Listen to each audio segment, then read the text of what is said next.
Hi everyone, welcome back to our second Vipers session on mouse, bird, snake, wolf. Today we've got 3 Vipers questions, 2 of them are vocabulary ones and we've got 1 explanation one as well.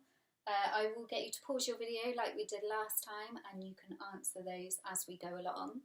So last time I left you on a bit of a cliffhanger and I asked you a prediction question, and that was how you thought the gods would react to Ben creating the mouse. Now, I had a couple of ideas. I thought they could be angry with them just because they kept going on about how amazing they were. So I thought they might be thinking they're superior and they were better than the humans. So I thought they could get angry with Ben for trying to be like them. And then my second idea was maybe they wouldn't actually care at all. And that was because in the book it kept saying that the gods were taking no notice of them. So today we're going to find out. Let's get started. And the gods, they hardly seemed to stir at all. After a time, Sue said, "Now, I will have a turn." She looked into the sky, she looked into herself. "I think," she said, "that what this world needs next is a bird." The gods rolled over in their sleep, and gentle thunder sounded. "A bird?" asked the others. "What kind of thing is a bird, Sue?" "A bird," said Sue, "is a kind of birdie thing, of course. It's a kind of thing that sings and flaps its wings, and it flies." "Yes, that's it. It flies through the empty air." The others giggled. "You're just making that up," said Harry. "Of course I am," said Sue.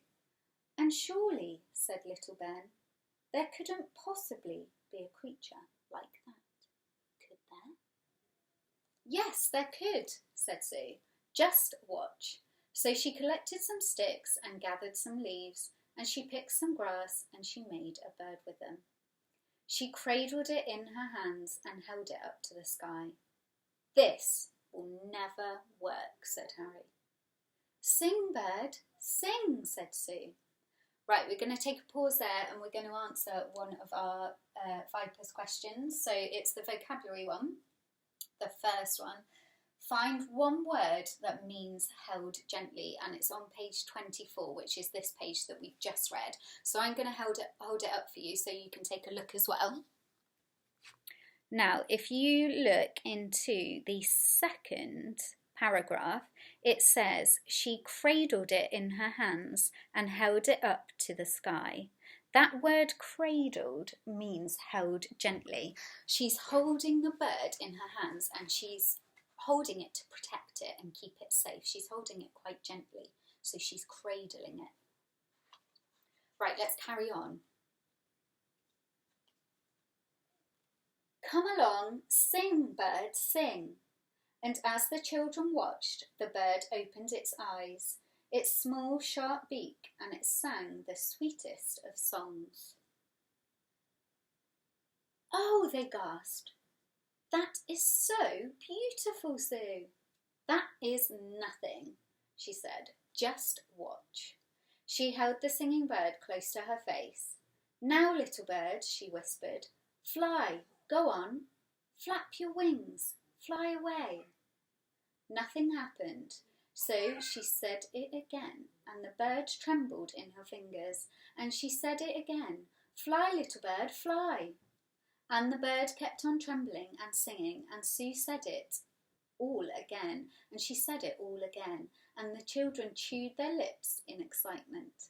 And at last the bird opened its wings and leapt from Sue's hands in the empty air, and it flew once, twice, 3 times, around their heads, and then right away out of sight. The children goggled and giggled and gasped. They were speechless. Right, we're going to take a second pause here and we're going to answer our explanation question. So, is the use of alliteration effective? Now, alliteration, if you remember, is a group of words or a cluster of words that begin with the same sound. So, take a look here. The children goggled and giggled and gasped. That g sound. We've got goggled, giggled, gasped.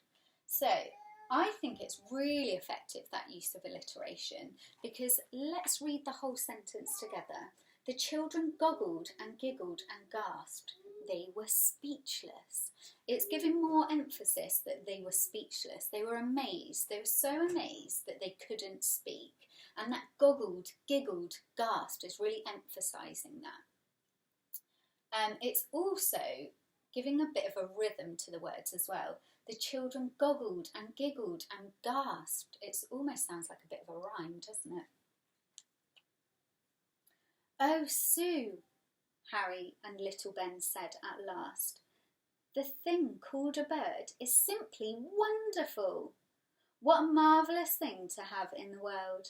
They clapped their hands and stamped their feet, and the ground shook with their excitement.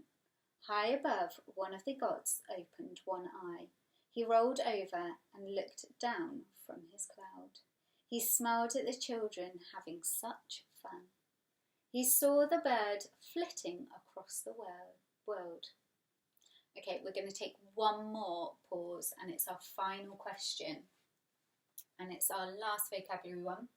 Find one word that shows that the bird is moving swiftly and lightly, and that's on page 28, just here.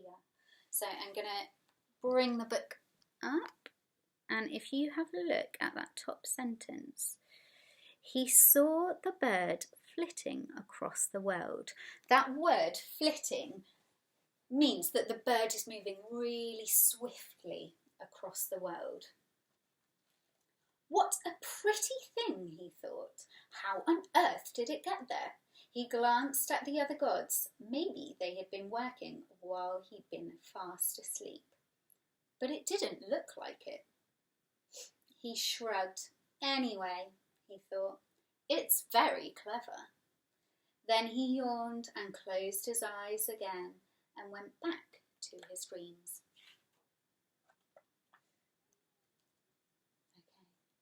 Little Ben and Sue turned to Harry.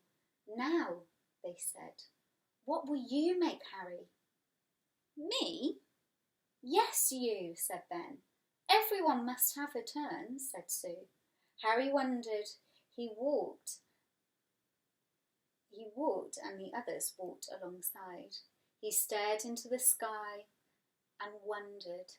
He stared at the dark earth and wondered. He stared into the forest and into the empty spaces of the world and wondered. He closed his eyes and stared into himself. And that's where we're going to finish today. So next time we will find out what Harry makes. Okay.